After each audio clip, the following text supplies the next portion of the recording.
World cup शुरू होने से पहले सब लोगों ने भारतीय टीम को फेवरेट माना था, फिर हमने भारतीय टीम की परफॉर्मेंस देखी और फिर साउथ अफ्रीका की देखी। हमने कहा प्रोग्राम में थोड़ा चेंज है, इस बार तो भैया फेवरेट साउथ अफ्रीका ही है। अरे कंप्लीट टीम है भाई, इस टीम में तो कोई वीकनेस ही नहीं है, जनरेशनल टैलेंट है इस टीम में। Chokers who never choke deserve करते हैं ट्रॉफी भाई। सेमीफाइनल तक ये टीम अनबीटेबल रहती भी है और सेमीफाइनल में इनके अगेंस्ट आते हैं न्यूजीलैंड। हम कहते हैं साउथ अफ्रीका तो फेवरेट्स है, न्यूजीलैंड अंडरडॉग्स। भाई उन्हीं अंडरडॉग्स ने ना कुत्ता बना के मारा है। Fans to South Africa, semifinal match you not perform, what happening? Daily routine choking happening in big matches. चीते की चाल, बाज की नजर और साउथ अफ्रीका की चोकिंग स्किल्स पर कभी संदेह नहीं करते। वैसे मुझे इनके चोकिंग स्किल्स पर कोई संदेह नहीं था, इसीलिए तो मैंने प्रेडिक्ट किया था कि ये मुकाबला न्यूजीलैंड जीतेगा। काफी लोग शॉक हो गए, क्या बात कर रहे हो उत्कर्ष भाई? पर भाई मुझे पता था कि ये साउथ अफ्रीका अनडिफीटेड आ रही है, तो इसके कहीं ना कहीं तो एल लगने हैं। और सबसे बड़ी बात, साउथ अफ्रीका है भाई वो। होली के दिन हम सभी के घर पे इतना रंग से खेला गया होगा, लेकिन किसी के घर की पाइप इतना चोक नहीं करेगी जितना साउथ अफ्रीका करती है। इनका कोई कंपटीशन नहीं है मेरे भाई। वैसे आप हमारा टेलीग्राम चैनल ज्वाइन कर सकते हो ऐसी रेगुलर प्रेडिक्शंस के लिए, लिंक कमेंट बॉक्स में पिन्ड है। और 465 के सब्सक्राइबर्स का एम है इस वीडियो से फटाफट से करा दो। जब इतनी बुरी तरह हारना था तो हमको क्यों गालियां खिलवाई साउथ अफ्रीका? अरे सिर्फ आप ही नहीं सूर्या भाई, थगेश भाई भी तो बिन बात के लपेट दिए गए। क्या गलत बोला था उस भाई ने बताओ? अरे चोकर ही तो बोला था उन्होंने। है चोकर भाई, ये जनरेशनल चोकर है भाई। साउथ अफ्रीका के बारे में बस एक ही बात कहना चाहता हूँ, technically, honestly, genuinely 2026 T20 world cup बहुत लोग सोचेंगे कि इनका बेस्ट चांस था, बेस्ट टीम थी इनके पास वर्ल्ड कप जीतने के लिए।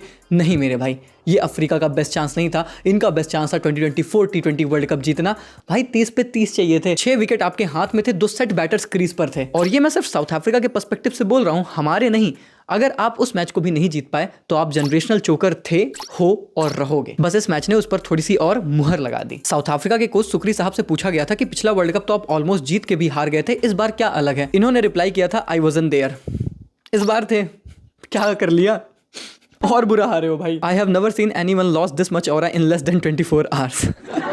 सारे ऑरा का भांग हो गया। असली ग्रोवल करना तो इसे कहते हैं सुक्री साहब। वैसे देखा जाए तो हम ये कह रहे हैं कि न्यूजीलैंड ने साउथ अफ्रीका को चोक करा दिया, पर भाई चोक नहीं है ये। चोक वो होता है कि साउथ अफ्रीका जीता हुआ मैच हारती। इस मैच में तो आप कभी जीत रहे ही नहीं थे भाई। न्यूजीलैंड ने कोई चोक नहीं कराया है, मार के पटरा कर दिया। अबे यार 170 का टारगेट 12.5 ओवर में चेस कर लिया, 9 विकेट से मुकाबला जीत गए। फिन एलन ने 300 के स्ट्राइक रेट से T20 वर्ल्ड कप की फास्टेस्ट 100 लगा दी।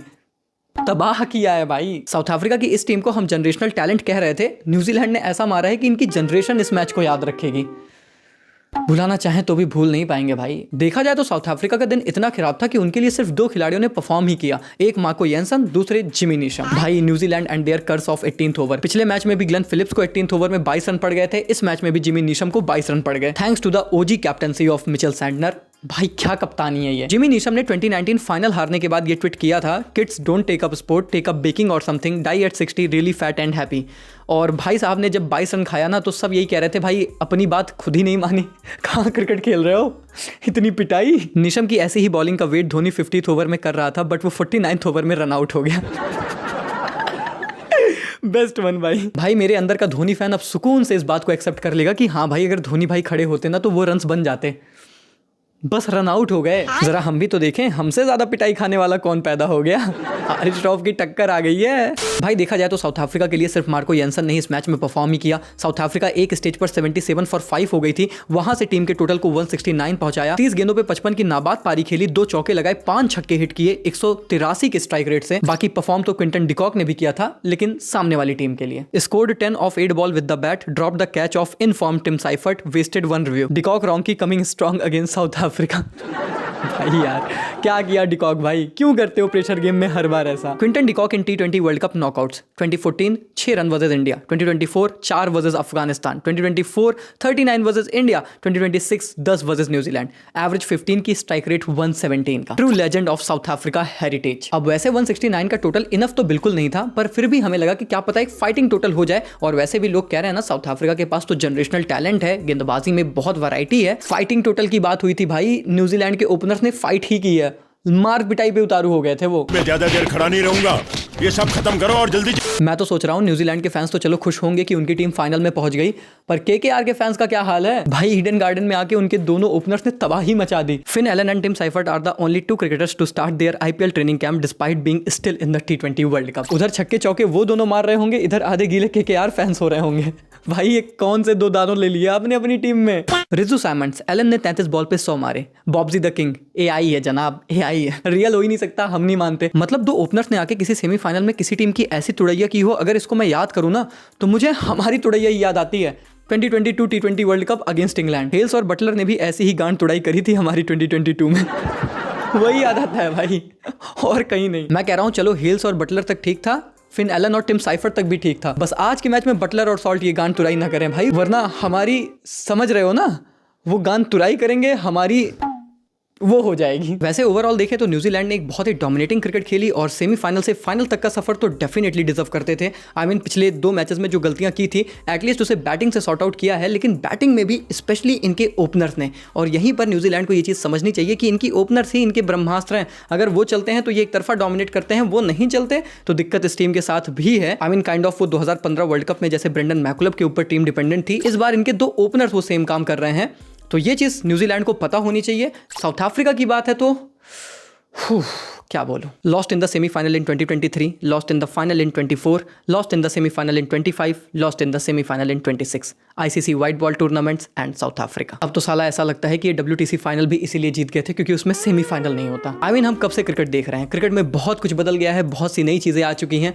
पर साउथ अफ्रीका क्रिकेट की ये कंसिस्टेंसी अनब्रेकेबल है। मुझे पता है काफी लोग ऐसे भी होंगे जिनको ये लगेगा कि यार साउथ अफ्रीका ने इतनी मेहनत की है, हर बार बेचारे एलिमिनेट हो जाते हैं, उत्कर्ष भाई क्यों इनके इतने मजे ले रहे हैं। बट मैं उन लोगों से बस एक बात कहूंगा कि मुझे साउथ अफ्रीका के लिए सच में बुरा नहीं लग रहा। और कैसे बुरा लगे भाई, कब तक बुरा माने हम, लगता था, बहुत लगता था। 2015 में लगा था, 2024 में हमारे अगेंस्ट खेले थे फिर भी लगा था, 2025 में भी लगा था, पर कब तक लगेगा, कितना लगेगा। मतलब बुरे लगने को भी अब बुरा लगने लगा होगा कि इतना भी बुरा मत मानो यार। At the end of the day आपको जीतना होता है भाई। इस बार तो हम ये भी नहीं कह सकते कि वो लोग चोक हुए हैं, they were literally thrashed bro. New Zealand ने थ्रैश कर दिया टीम को। एंड अगेन इसीलिए मैं इस चीज को बहुत क्लियर कहना चाहता हूं कि ये इनका बेस्ट चांस नहीं था, इनका बेस्ट चांस 2024 था, और वो जब आप फकअप कर गए ना तो आपने अपने आप को जनरेशनल चोकर बना लिया, और यही इस टीम की अब सही कहानी है। कड़वी है पर यही रियलिटी है। हाँ, अगर किसी एक के लिए मुझे सच में बुरा लग रहा है तो वो है डेविड मिलर। एक बंदा जो कि जेन्युइनली एक आईसीसी ट्रॉफी डिजर्व करता था, वो डेविड मिलर थे भाई। इस बंदे ने 12 आईसीसी इवेंट्स में रिप्रेजेंट किया है साउथ अफ्रीका को, बस एक सपने के साथ कि एक बार साउथ अफ्रीका को और खुद को आईसीसी चैंपियन बनाना है। वो सपना आज तक अधूरा है, और मुझे तकलीफ इस बात की और भी ज्यादा हो रही है कि अगले आईसीसी इवेंट में हम इन्हें देखेंगे भी या फिर नहीं, ये भी शायद हमें नहीं पता। 12 बार बंदे ने अटेम्प्ट किया, 12 बार हार मिली। आई मीन कह सकते हैं कि destiny has been always against David Miller. David Miller होना शायद इतना आसान भी नहीं है। AB डिविलियर्स थे, उनके बारे में हम चर्चा करते थे, इतने टूट गए थे ना वो 2015 वर्ल्ड कप के बाद शायद, कि उसके बाद उन्होंने रिटायरमेंट ही ले ली। डेविड मिलर ने 12 बार खुद को मौके दिए उसी एक सपने के साथ, लेकिन हर बार बस निराशा ही हाथ लगी। और पता है कल के मैच में भले डेविड मिलर के रन ना आए हो, कैच ड्रॉप हुआ फिर भी एग्जीक्यूट ना कर पाए हो, पर इसके पहले बहुत मर्तबा टीम के लिए खड़े रहते थे उन्हीं बड़े मैचेस में जिसमें साउथ अफ्रीका चोक कर जाती थी। फिर चाहे 2013 का चैंपियंस ट्रॉफी सेमीफाइनल हो जहां पर 51 गेंदों में 56 की पारी खेली, 2015 वर्ल्ड कप सेमीफाइनल 18 गेंदों में 49 बनाए, 2023 वर्ल्ड कप सेमीफाइनल 116 गेंदों में 101 की पारी, 2025 चैंपियंस ट्रॉफी अभी 67 गेंदों पर 100 नाबाद थे जब टीम नॉकआउट हुई थी, और 2026 वर्ल्ड कप में भी इंडिया के खिलाफ भाई ने 35 गेंदों में 63 बनाकर टीम को जिताया था। ये हौसला दिया था टीम को कि अगर हम बेस्ट टीम को बीट कर सकते हैं तो हम शायद वर्ल्ड कप भी उठा सकते हैं, पर वो सपना भी सपना ही रह गया। पूरा तो भाई बस इसी बंदे के लिए लगता है, बाकी तो सच्चाई यही है कि सेमीफाइनल में जिस टीम ने ज्यादा बेटर क्रिकेट खेली वो टीम फाइनल में पहुंच गई है, और न्यूजीलैंड ने साउथ अफ्रीका के खिलाफ आईसीसी नॉकआउट्स के अपने रिकॉर्ड्स को भी एज इट इज बरकरार ही रखा है। पर चलो ये तो बीती बात हो गई, लेकिन अगर आज के मुकाबले में जॉस द बॉस ने अपने T20 वर्ल्ड कप नॉकआउट्स के रिकॉर्ड बरकरार कर दिए ना, कहीं ऐसा ना हो कि आज बटलर भाई अपना कंधा ऐसे ऐसे करके हिलाएं और हमें कंधे पे बिठा के ऐसे ऐसे शॉट देना, कयामत आ जानी है। Guys, it's time for the big semifinal, it's time for India versus England. बहुत मस्ती हो गई, अब थोड़ी सी सीरियस बात। दोनों टीमें इस सेमीफाइनल तक पहुंची हैं और दोनों टीमों ने बहुत ही अनकन्विंसिंग पाथ लिया है। दोनों टीमों ने dominating brand of cricket actual में खेली ही नहीं है, बस पहुंच गए हैं सेमीफाइनल तक। पर पता है लगातार तीसरी बार दोनों टीमें सेमीफाइनल में आमने सामने हैं, तीसरा टाइटल वर्ल्ड कप का उठाने के लिए। भाई ये कोई ऑर्डिनरी सेमीफाइनल नहीं है, ये बैटल ऑफ द बेस्ट है टू प्रूव कि कौन इस सबसे ज्यादा फैंसी फॉर्मेट में डोमिनेटिंग ब्रांड ऑफ क्रिकेट खेलता है। आई मीन एक तरफ हम हैं जिन्होंने अभी पिछले साल वर्ल्ड कप की ट्रॉफी उठाई है, दूसरी तरफ इंग्लैंड है जिसने 2022 में जीता था, 2024 में हमने उन्हें नॉकआउट किया, 2022 में उन्होंने हमें किया था, 2026 में अब दोनों टीमें वो 1-1 की बराबरी के साथ एक बार फिर से स्टेज सामने शेयर कर रही हैं। तो ये ब्रॉडकास्टर्स आपकी पक्कू के साथ राइवलरी बनाते रहेंगे, पर असली राइवलरी ये है। और यहां पर शायद आज हमें पता चले कि इस डेकेड के डोमिनेशन में कौन सी टीम आगे बाजी मारती है। ऑब्वियसली ये भी बहुत बड़ा फैक्ट है कि India have been much better than England so far in this tournament. I mean group stage पर तो इंग्लैंड के ऐसे हाल थे कि हम उन्हें इंग्लैंड कम इंग्लैंड बुला रहे थे, बट उसके बाद सुपर 8 में तो भाई इस टीम ने अलग तरीके से राइज किया है, डोमिनेट किया है। अब इनकी थोड़ी सी ड्रीम फॉर्म रही है, लेकिन वानखेड़े के ड्रीम हमारे लिए उतने स्वीट रहे नहीं है। 3 आईसीसी नॉकआउट इवेंट हमने यहाँ पर खेले हैं, जिसमें से वो लास्ट अभी रिसेंटली जीता था, इसके पहले 2 हार के बैठे हैं। और एक्चुअली दोनों टीमों को देखो तो दोनों टीमें उलट पुलट के किसी तरह सेमीफाइनल तक पहुंची हैं, लेकिन उसमें भी बड़ा ट्विस्ट है। इंग्लैंड जहां पर एक तरफ अपने 1-2 खिलाड़ियों पर डिपेंडेंट रही, like Sam Curran and Will Jacks to perform in almost every game. एक मैच में वो हैरी ब्रूक का शतक था, वरना इन्हीं दोनों खिलाड़ियों के बंबू पे इंग्लैंड का तंबू अब तक खड़ा हुआ है। वहीं पर इंडिया के लिए हर दिन एक नया चेहरा निकल कर आता है। माइटी टीम के against mighty players like skipper Surya Kumar Yadav versus USA, Ishan Kishan versus Namibia and Pakistan, Abhishek Sharma Hardik Pandya versus Zimbabwe. तो वहीं पर नॉर्मल टीमों के against Shivam Dube like Netherland and South Africa against, and recently Sanju Samson versus West Indies जहां पर इंग्लैंड बहुत ही लिमिटेड प्लेयर्स पर डिपेंडेंट है, हम डिपेंडेंट तो शायद किसी पर भी नहीं है, क्योंकि हमें खुद भी नहीं पता कि कौन किस दिन चल जाएगा। हम भी भगवान भरोसे ही आते हैं। हमारी टीम ने इस पूरे वर्ल्ड कप में बस एक ही काम बहुत ही कंसिस्टेंसी से सबने साथ मिलकर किया है, कैच ड्रॉप करना। उसके अलावा कोई कहीं भी चल रहा है। खैर पिच की बात करें तो वानखेड़े का मैदान वही पिच यूज होगी जिस पर इंग्लैंड को वेस्ट इंडीज ने ठोका था। समझ रहे हो ना, जैसा सुप्रीमेसी। वैसे इन रियलिटी इस पिच पर काफी समय से मैच नहीं हुआ है, तो ये काफी फ्रेश पिच होने वाली है। तो आप ये एक्सपेक्ट कर सकते हो कि भाई साहब पावर प्ले में यहाँ पर पेसर्स को मदद मिलेगी, वानखेड़े पर हमेशा मदद मिलती है। ग्रास थोड़ी सी छोड़ी गई है, तो आप ये भी एक्सपेक्ट करो कि थोड़ा सा पिच पर होल्ड मिलेगा। उतने ज्यादा स्पिनर्स गेम में नहीं आएंगे जितना इन जनरली इस वर्ल्ड कप में हमने देखा था, बट स्टिल आप ये कह सकते हो कि पावर प्ले के बाद ये पिच काफी बेल्टर होगी और रनों से भरी हुई एक्सपेक्ट कर सकते हो। मॉर्नी मॉर्कल ने भी यही बोला कि मैं तो भैया 200 प्लस वाली पिच एक्सपेक्ट कर रहा हूँ। वानखेड़े पर हम बात करते हैं कि भाई ड्यू बहुत आती है तो आप चेस करने जाओ, पर रियलिटी ये है कि 4 में से 3 मुकाबले जिस टीम ने बैटिंग फर्स्ट किया उसने जीता। और ये भी रियलिटी है कि ईडन गार्डन में हमने जितना ड्यू का फैक्टर देखा उतना शायद वानखेड़े पर वो फैक्टर आउट नहीं करेगा। तो ये भी बहुत इंटरेस्टिंग है, बट स्टिल मुझे लगता है कि टीमें टॉस जीत करना, चेस करना प्रेफर करेंगी। स्पेशली अगर आप इंग्लैंड को देखोगे ना, तो वो डेफिनेटली चेस करना चाहेंगे। उनको भी पता है कि हमारी बॉलिंग हमारी स्ट्रेंथ है ही नहीं, हमारी बैटिंग है, हमारे पास बैटिंग डेप्थ है। रन बनाने दो इंडिया को, फिर हम देखते हैं कि हम चेस कर सकते हैं या नहीं।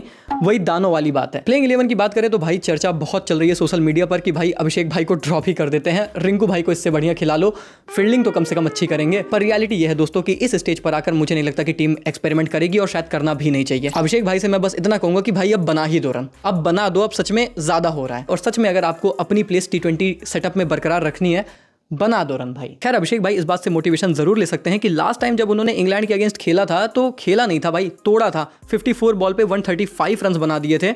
बहुत तबाही वाली पारी थी, तो क्या उस चीज़ को रिपीट कर सकते हैं? बहुत मारा था भाई जोफ्रा आर्चर को भी और सारे इनके गेंदबाजों को भी। लेकिन इस बार इंग्लैंड के पास प्लान्स होंगे। आर्कर को पता होगा कि एग्जैक्टली उन्हें यॉर्कर कहाँ नील करनी है, और इनफैक्ट पता तो इंग्लैंड के कप्तान को भी होगा कि विल जैक्स को पावर प्ले में गेंदबाजी देनी है। इनफैक्ट सिर्फ जोफ्रा आर्चर वर्सेस अभिषेक ही नहीं, बल्कि सैमसन वर्सेस आर्कर तो एक बहुत तगड़ा कॉन्टेस्ट होगा। सैमसन ने पिछले मैच में तबाही मचाई है, उम्मीदें हमारी उनसे बढ़ गई हैं। हालांकि ट्रेंड यही रहता है सैमसन भाई का कि अगर लास्ट मैच में अच्छे रन बनाते हैं ना, तो नेक्स्ट मैच में तो फिर या तो शतक है या बतक है। लेकिन हम उम्मीद यही करेंगे कि बड़ी पारी आए, और उसके लिए उन्हें आर्कर को टैकल करना पड़ेगा। पिछली सीरीज में 5 पारियों में 23 गेंदों में 3 बार आउट हुए थे Sanju Samson against Jofra Archer.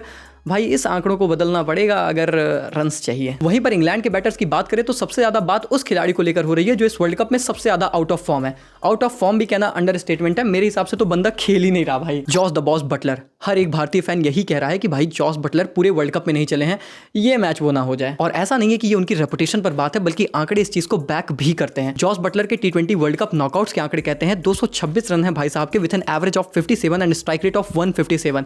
Active players में इनसे बेहतर आंकड़े किसी के नहीं है। इनसे ज्यादा रन बस 2 खिलाड़ियों ने बनाए थे, एक विराट और एक रोहित। अब वो दोनों रिटायर हो चुके हैं। इस वर्ल्ड कप में भले भाई की 7 पारियों में 62 रन हैं, जिसमें से लास्ट 5 तो सिंगल डिजिट स्कोर है, बट भाई Buttler at Wankhede plus Buttler in knockouts is a different gravy. अब बटलर को रोकने के लिए हमें हमारी टीम से ब्रह्मास्त्र निकालना पड़ेगा। बुमराह की बात कर रहा हूँ। 15 गेंदों में 2 बार आउट किया है बटलर को इन T20 इंटरनेशनल, और तीसरी बार ये तबाही मचानी पड़ेगी अगर हमें अपने आप को तबाही से बचाना है। इन शॉर्ट बहुत से मैचअप्स हैं, बहुत सी कहानियां हैं, पर बॉटम लाइन एक ही है, सेमीफाइनल और फाइनल में ना बस दिन की बात होती है। न्यूजीलैंड और साउथ अफ्रीका के बीच हमने देखा साउथ अफ्रीका फेवरेट, दिन की बात थी, और न्यूजीलैंड ने अपने दिन पर बाजी मारी है। सेम कहानी इंडिया और इंग्लैंड के बीच भी होगी। मुझे पता है हमारी टीम इंडिया ने अब तक कन्विंसिंग क्रिकेट नहीं खेली है, ऐसी क्रिकेट खेली नहीं है कि शायद हम भी उतना भरोसा कर सकें कि हाँ भाई हम इतिहास रचेंगे, हम घर पर ट्रॉफी उठाने वाली पहली ऐसी टीम बनेंगे। पर 2 कदम दूर हैं भाई, ये भी रियलिटी है। इसलिए आज ये जर्सी पहनी है और बस इतना कहना चाहता हूँ कि इंडियन टीम याद रखना है, इस जर्सी के लिए खेल रहे हैं, इस जर्सी के लिए जीतना है। बाकी मिलते हैं यार मैच के बाद, देखते हैं कि आखिर क्या हम फाइनल में जा रहे हैं या फिर इंग्लैंड वर्सेस न्यूजीलैंड के बीच 2019 वर्ल्ड कप का फाइनल रिपीट हो रहा है। We will find out. बाकी भाइयों, ये वही टाइम है जब सच में हमारी टीम को हमारे सपोर्ट की ज़रूरत है, तो दिलो जान से टीम के साथ लगे रहना है, सपोर्ट करना है, खड़े रहना है, और बस बेस्ट विशेज़ हैं। जाइए, परफॉर्म करिए, जीतिए, फाइनल में पहुंचिए। That's all that we want from this team. बाकी कमेंट्स में टीम इंडिया के लिए बेस्ट विशेज़ आप लोग ज़रूर भर दीजिए। इस वीडियो का एम रखते हैं 10,000 लाइक्स का, पूरा करा दो। मिलते हैं बहुत जल्द एंड होपफुली फाइनल में सफ़र अपना कंप्लीट करके। तब तक के लिए take care, goodbye, thank you so much.